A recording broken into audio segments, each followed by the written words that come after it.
Halo anak-anak kelas 7, ketemu lagi bareng Miss Vivi di video pembelajaran. Di video ini kita akan belajar materi baru, yaitu materi tentang ini dia. Ya, tentang garis dan sudut. Tapi di video ini Miss akan lebih menjelaskan untuk ini dulu. Garis ya. Jadi yang pertama kita belajar garis, kemudian di beberapa pertemuan selanjutnya kita akan belajar materi sudut. Oke, langsung aja yuk cus kita kenalan sama garis. Pasti kalian juga udah kenal kan ya, garis itu apa. Nah, kita lihat yuk contoh garis yang ada di kehidupan kita sehari-hari. Nah, ternyata kita juga sering nih ketemu garis. Kalian lihat nggak? Kalian perhatiin? Ya, ini. Kalau kalian perhatiin ini, garis sebelah sini sama garis sebelah sini di pintu kamar Miss Vivi ternyata membentuk apa teman-teman? Garis. Dan ini juga ting, membentuk garis. Ini juga membentuk garis. Oke. Wah, ternyata ada juga langsung contoh realnya ini. Garis. Kemudian Miss kasih contoh lagi. Tek. Nah, ini. Pasti kalian juga lihat kalau kita ngelewatin sungai atau kita ngelewatin Selokan Mataram atau ngelewatin apa lagi? Mungkin kalian bisa kasih contoh juga. Nah, ya, kita melalui ini nih, biar kita nggak masuk ke dalam sungainya atau Selokan Mataramnya. Kita melalui jembatan, dan kalau diamati, jembatan ini ternyata membentuk suatu garis. Ada 2 garis ya. Oke. Kemudian, satu lagi. Nih, kalau yang pernah lewat rel kereta api dan mengamati, ternyata rel kereta api atau tempatnya roda kereta api itu untuk berjalan biar keretanya bisa jalan tuh ternyata membentuk suatu garis. Ini nih, Miss sudah fotokan. Wah, ternyata banyak ya di kehidupan kita yang membentuk garis. Ada yang lebih dekat lagi. Nah, mungkin pas lihat video ini udah langsung itu Miss. Nah, ketemu contohnya. Nah, untuk lebih jelasnya lagi, Miss akan jelaskan di selanjutnya ini, slide selanjutnya, untuk contoh-contoh di kehidupan kita dan sekaligus materinya. Buat kita ngerti nih, kok langsung tahu ya tadi garis-garis yang ada di pintu ini merupakan garis. Kemudian tadi jembatan dan rel kereta api, kok kita langsung bisa mengatakan itu garis. Nah, kita kenalan dengan materi matematisnya, itu yang ada di kehidupan kita. Semoga lebih paham. Langsung aja yuk kita belajar. Nah, di sini kalian bisa lihat jalan. Nah, jalan ternyata kalau kalian lihat nih yang di pinggirannya ini juga membentuk garis panjang gitu ya teman-teman, lurus. Yang kuning juga, yang putih juga gitu ya. Oke, kemudian rel kereta api atau tempatnya kereta api berjalan gitu ya. Nah, seperti contoh Miss tadi singkat, ternyata ini nih membentuk garis lurus panjang banget gitu ya. Ini karena agak belok gitu ya, karena memang harus belok, jadi agak dibelokin dikit gitu ya.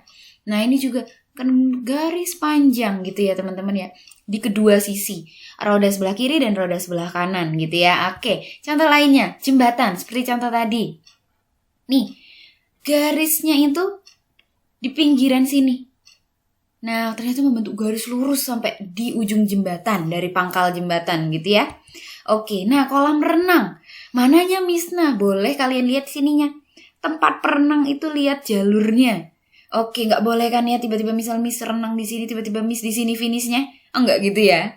Nanti nabrak yang lain malah. Oke, jadi harus dilihat ikut garisnya ini. Dan ternyata kalau kita lihat di dasar kolam itu, pas mungkin dikuras atau sebenarnya pas nggak dikuras, dilihat kayak gini, kelihatan ya ada garis lurus gitu ya. Dan satu sama lainnya tuh nggak nabrak gitu ya, nggak berpotongan. Nah, itu kita belajar nanti ada namanya. Oke, mungkin kalian juga udah tahu namanya. Kita lanjut dulu yuk. Nah, senar gitar. Senar gitar kalian lihat ini. Nah, senarnya itu ternyata membentuk garis lurus juga. Karena kita ibaratkan misalkan senarnya itu seperti garis lurus gitu ya teman-teman ya. Oke, dan nah rel kereta api yang kelihatan garisnya ya.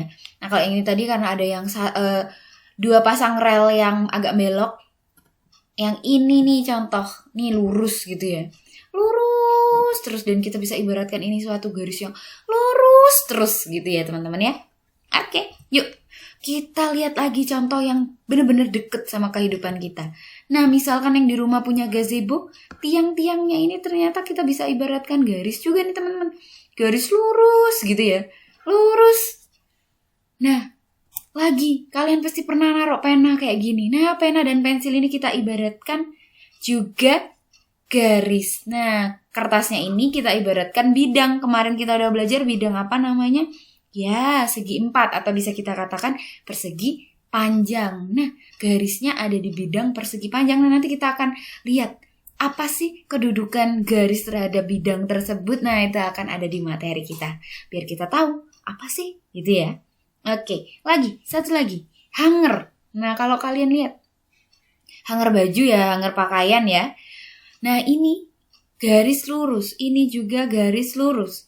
Yang bawah juga. Dan kalau misalnya ini dibuka dan diperpanjang gitu ya teman-teman ya, dibuka ini dan ditarik jadi panjang, ternyata akan membentuk satu garis lurus atau satu kawat gitu ya. Oke, nah itu contoh kita di kehidupan sehari-hari. Kita langsung aja yuk belajar ke materinya, yaitu garis. Secara matematis, kalau tadi kita udah lihat contoh-contoh di kehidupan, biar tahu nih materinya, konsepnya itu gimana, langsung aja yuk. Kita kenalan dulu tapi ya, pertama-tama ya, dengan teman-temannya dari garis, yaitu titik. Garis itu sendiri dan satu lagi temannya bidang. Oke, Miss akan bacakan.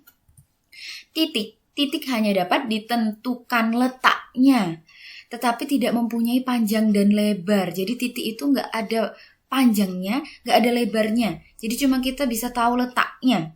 Oh, itu titik gitu ya. Terletak di mana? Oke. Kemudian titik digambarkan dengan memakai noktah. Noktah itu apa? Nanti kita lihat. Sebuah titik dinotasikan atau diberi nama dengan huruf kapital. Nah, ini contohnya. Titik A. Nah, namanya titik A. Titiknya dikasih nama A dengan huruf kapital dan ini yang hitam bulat ini namanya noktah. Gitu ya teman-teman. Dan ini sudah disepakati seluruh dunia seperti ini menulis titik. Jadi noktah itu, titik hitam ini namanya noktah, diberi nama A, boleh abjad apa aja, tapi harus pakai huruf kapital. Oke, ini titik B dan ini titik Q. Begitu ya teman-teman ya, untuk titik. Lanjut ke garis. Garis adalah himpunan titik-titik yang saling bersebelahan dan memanjang ke kedua arah. Oke? Garis dikatakan berdimensi 1 karena hanya memiliki satu ukuran yaitu panjang. Jadi garis itu cuma punya panjang, tidak punya lebar. Oke? Kemudian sebuah garis dinotasikan atau diberi nama dengan huruf kecil. Nah, kalau titik tadi huruf kapital, ini huruf kecil. Jadi contohnya seperti ini. Ini garis, namanya huruf kecilnya itu G, G kecil ini, jadi namanya G.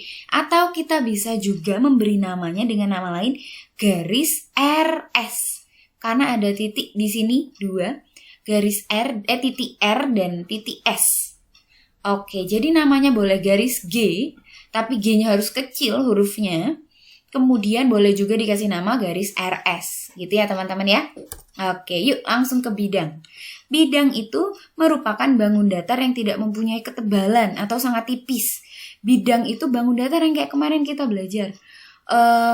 Segi 4 dan segi 3, jadi tidak punya ketebalan. Jadi punyanya cuman panjang dan lebar. Oke teman-teman ya. Oke, nah ini contohnya bidang alfa namanya. Bidang alfa atau bidang KLM. Nah, karena apa? Karena ada titik K, ada titik L, dan titik M di bidang alfa ini. Begitu teman-teman ya. Oke, itu untuk titik, garis, dan bidang. Kita lanjut yuk kenalan dengan garis. Ternyata garis itu ada, di sini Miss tuliskan 3 macam jenis atau nama garis. Jadi kalau yang tadi, yang ini, itu garis secara umum. Nah, kita kenalan lagi yuk sama teman-teman garis yang lain. Oke, nah yang pertama garis lurus, sinar garis, dan ruas garis. Apa bedanya? Semua namanya ada garisnya gitu ya. Oke, yang pertama yuk ke garis lurus. Nah, garis lurus itu kalian lihat ini. garis G, tapi punya apa teman-teman di ujungnya? Ya, punya panah, ada tandanya.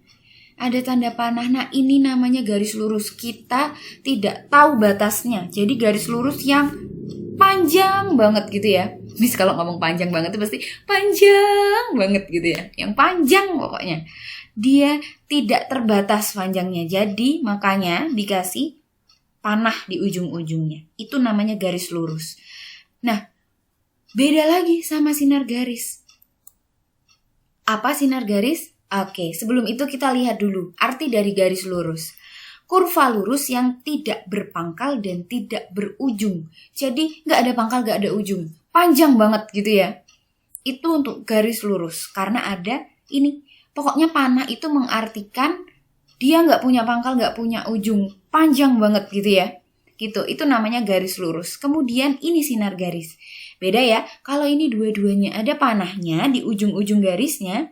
Nah, kalau yang ini satu nggak ada, tapi diganti sama titik. Nah, ini namanya sinar garis. Sinar garis hanya punya satu panah. Artinya apa? Nah, artinya ini. Garis ini kurva lurus yang berpangkal, tapi tak punya ujung. Atau tapi tidak punya ujung. Jadi pangkalnya ini di titik A, di A, dan nggak punya ujung. Nah, nggak punya ujungnya atau tidak berujung dilambangkan dengan tanda panah seperti ini ya teman-teman ya. Oke, itu namanya sinar garis. Kalau dibalik juga, sebelah sini kita ganti titik misal gitu ya. Panahnya di sini juga boleh. Itu tetap namanya sinar garis. Yang penting hanya ada satu panah yang mengartikan tidak berujung. Oke? Kemudian ruas garis. Nah, kalau ruas garis, dua-duanya nggak punya panah. Digantikan dengan titik A dan titik B. Ini namanya ruas garis. Dan teman-teman selama ini yang kita kenal namanya garis, kita selalu mengatakannya garis gitu ya. Ternyata itu bukan garis. Itu namanya ruas garis. Karena ya berpangkal dan berujung. Seperti mungkin contohnya tadi yang ada di kehidupan kita tadi, pena, pensil, hanger. Kalau dibuka, dipanjangkan gitu ya, jadi satu kawat gitu ya. Kemudian tiang-tiang gazebo. Nah, itu namanya ruas garis. Kalau rel kereta api itu garis lurus. Kemudian kalau jembatan, garis yang ada di jembatan. Ya, garis yang ada di jembatan itu ruas garis. Karena ada ujung, ada pangkalnya. Oke, itu buat contoh ruas garis, sinar garis, garis lurus. Oke, kalian bisa cari lagi. Apa sih yang di kehidupan kita yang termasuk garis lurus, sinar garis, dan ruas garis. Oke, kita lanjut. Ke sifat dari garis. Ada 3. Gampang, ada 3 cuma. Yang pertama, melalui 2 titik, hanya dapat dibuat 1 garis. Jadi kalau ada 2 titik, contoh seperti ini tadi. Miss kembali lagi. Dari 2 titik, titik A dan titik B, hanya bisa dibuat 1 garis. Atau 1 ruas garis. Atau 1 sinar garis. Begitu ya teman-teman ya. Oke. Kemudian Miss lanjut ke nomor 2. Sifat yang kedua. Garis AB adalah jarak terdekat dari titik A dan titik B. Nah, misalkan ada garis AB. Jadi, dari titik A ke B itu pasti jarak terdekatnya. Nah, itu garis itu merupakan jarak terdekat dari titik A ke titik B. Gitu ya.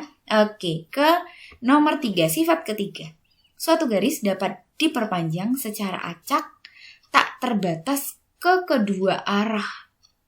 Oke, nah itu tadi definisi dari garis lurus. Jadi bisa diperpanjang secara acak tak terbatas ke kedua arah. Jadi bisa ditarik ke sana terus atau ditarik ke sini terus. Nah, lihat kursor Miss ya. Oke, itu untuk sifat garis ada 3. Oke, kita lanjut ke hubungan titik dan garis. Jadi nanti akan ada 3 hubungan. Yang pertama ini kita belajar dulu titik dan garis. Hubungannya apa sih? Kemudian nanti akan kita lanjutkan dengan kedudukan. Nah, tapi kita belajar dulu hubungan. Ada hubungannya nih ternyata garis dan titik atau titik dan garis. Yuk, yang pertama.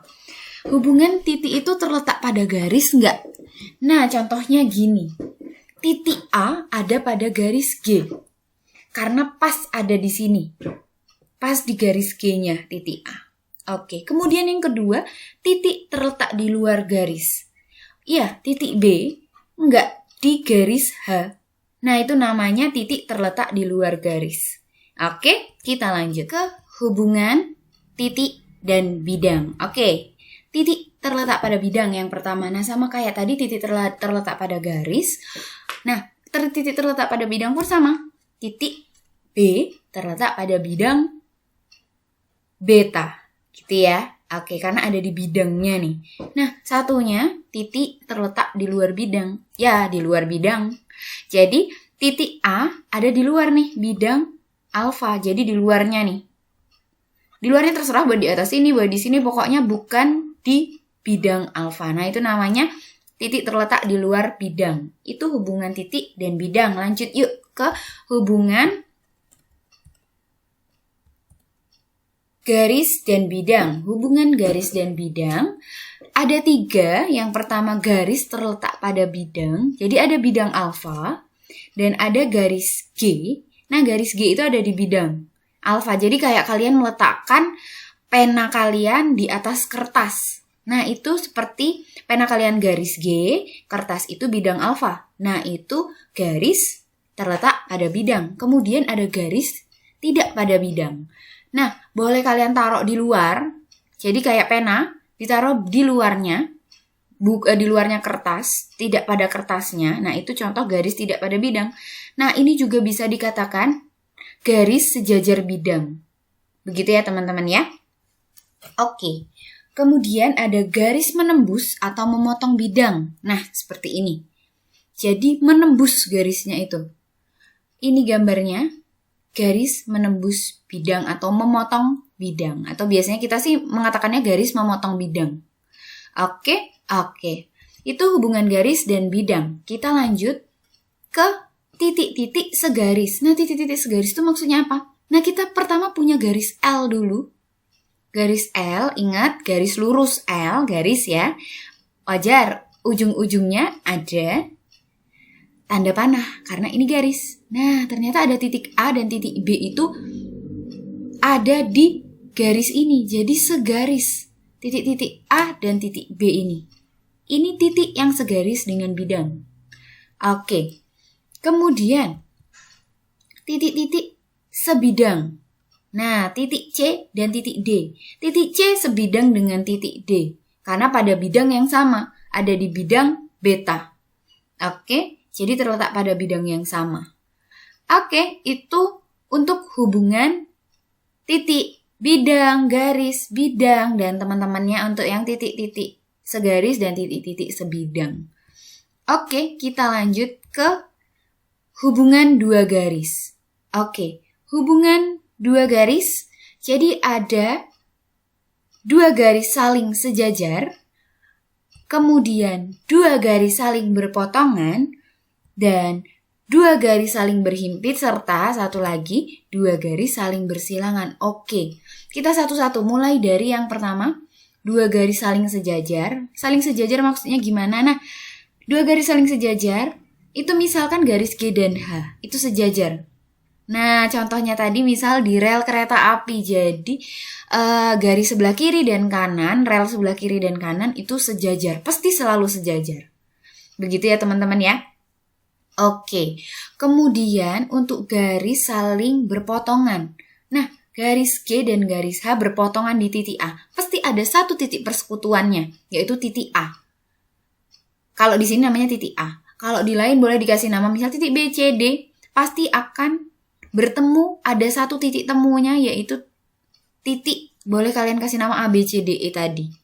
Oke, itu untuk dua garis saling berpotongan. Kemudian dua garis saling berhimpit. Nah, jadi satu, namanya berhimpit gitu ya. G dan H berhimpit.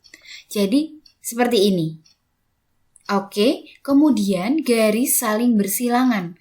Nah, saling bersilangan misalkan garis yang satu itu garis G, dia menembus atau memotong bidang alfa, yang satunya itu di bidang alfa. Garis H. Nah, ini contoh bersilangan. Jadi bersilangan itu tuh tidak berpotongan, tapi mereka itu tuh tidak berhimpit juga, tapi bisa dikatakan agak sejajar, tapi bentuknya bukan sejajar sama seperti ini. Nah, ini sejajar, beda ya. Kalau sejajar gini. Kemudian kalau bersilangan ya menyilang, tapi mereka tidak berdekatan, hanya menyilang gitu aja. Jadi mirip berpotongan dan mirip sejajar. Jadi kayak di-combine gitu ya. Oke, mereka tidak berpotongan, tapi terlihat dari jauh seperti berpotongan, tapi tidak berpotongan. Dan mereka itu ada jarak pasti. Begitu ya teman-teman ya, itu untuk garis bersilangan. Oke, itu untuk materi kita, hubungan-hubungan dari garis dan teman-temannya tadi. Kita langsung aja yuk ke contoh soal. Nah, misalkan Miss punya, ini namanya balok. Nah, misalkan di balok ini ada garis ini nih, garis. Sebenarnya ruas garis CD diperpanjang, dikasih panah, itu jadi garis namanya. AB kalau kita nggak kasih panah ujungnya seperti ini, itu namanya ruas garis AB. Tapi karena dikasih panah di ujung-ujung A dan B-nya ini namanya garis. Nah, ini dikatakan sejajar. Jadi yang ini CD, garis CD sejajar dengan AB. Nah, garis yang di sini juga, ini kalau kita perpanjang, ini juga sejajar. Begitu juga, jadi banyak garis sejajar di balok, kubus juga. Begitu ya teman-teman ya. Oke, kemudian lambangnya itu seperti ini. Garis miring 2 itu mengartikan sejajar. Oke, itu untuk contoh garis sejajar. Miss lanjut ke garis bersilangan. Nah, garis bersilangan itu ini. Misal garis A dan garis B. Mereka bersilangan. Jadi, pasti ada jarak. Tidak mepet, bukan yang garis yang di sini. Gitu ya teman-teman ya. Oke, itu bersilangan. Kemudian garis berpotongan. Nah, kalau berpotongan, ruas garis AB dengan mungkin garis K. Berpotongan di titik 1 sini. Nah, kalau digambarkan ini. Di titik B misalkan. Garis AB berpotongan dengan garis KB. Di titik B. Gitu ya. Itu untuk contoh dari garis berpotongan. Oke, pembelajaran kita sudah sampai di sini untuk hubungan-hubungan. Jadi kita belajar dulu tadi pengertian dari titik, garis, dan bidang. Kemudian sudah kenalan sama jenis atau nama garis. Ingat ada 3, ada sifat juga, dan yang terakhir hubungan-hubungan tadi. Diingat materi kita yang kita pelajari hari ini dulu. Oke, terima kasih anak-anak sudah belajar dengan baik hari ini. Untuk mengecek pemahaman kalian, udah paham belum dengan video yang Miss buat ini? Yuk langsung aja kita kerjakan latihan soal di Sekolah Maya. Langsung saja ke sana ya. Oke, bye-bye. Sampai ketemu lagi di video pembelajaran selanjutnya.